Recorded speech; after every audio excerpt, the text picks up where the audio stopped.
I was happy with the way we played. Obviously not happy with the result. Look, I suppose the big downside of that is we had the opportunity to score goals and we didn't take them. So that's probably the frustrating part of there when you get so close and goals are a premium. We weren't able to convert, so that was probably the big concern for me out of the game. But other than that, I think we controlled the game very well. I think we had a lion's share of possession and knocked it around quite nicely. So, I mean, if you can take anything out of a loss, I think I'll take that out, especially compared to the couple of games we've had previously that weren't up to par. So that was very good.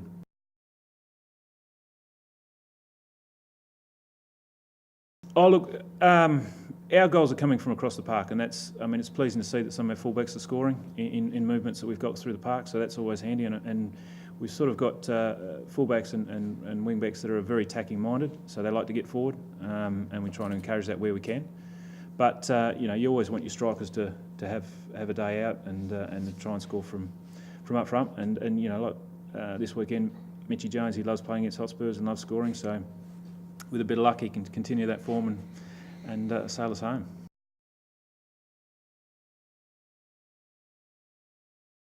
Yes, he is. I mean, I think he's a problem for most defences. So, Mitchie's quite a little handful when he's on song, and then we spent a bit of time watching their game last weekend. So Aiden's not too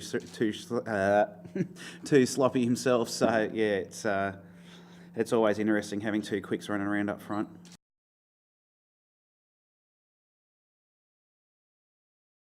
I believe our presidents are speaking as we're talking now. So, to be honest, I don't think senior football will be played there.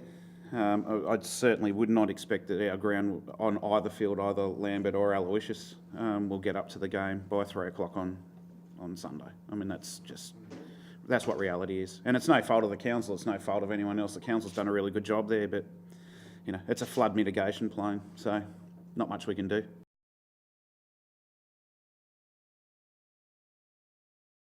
Trained indoors a lot, mate. I think this is about our 14th session, so I think we'd be all right at a futsal team.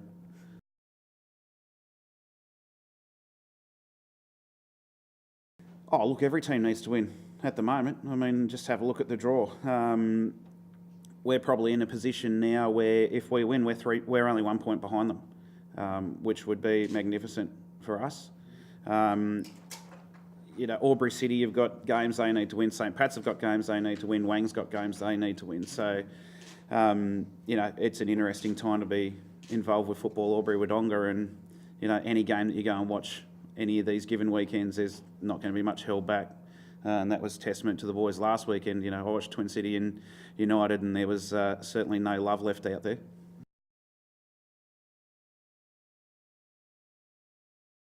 We've got a hard run home.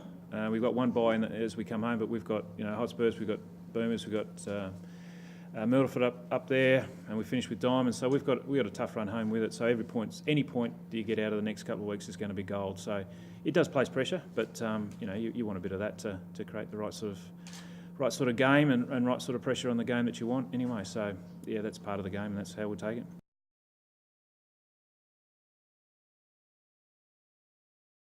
Well, actually, Brett, I think you're pretty well right in exactly what you say. It is like a jet lag because our guys won't be used to the physicality, and that's one thing that United are very, very good at, is that they have big bodies, more big bodies than most teams, and jet lag is almost spot on because our guys will probably be a little bit lethargic first up because they'll be doing match sprints. They won't be doing hall sprints. They won't be doing all the other things. They've got to concentrate on the ball. All of a sudden, there's a referee there.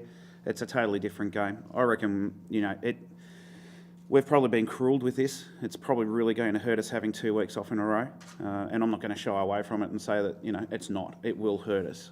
It's just at what stage that we rebound over the next 3 weeks.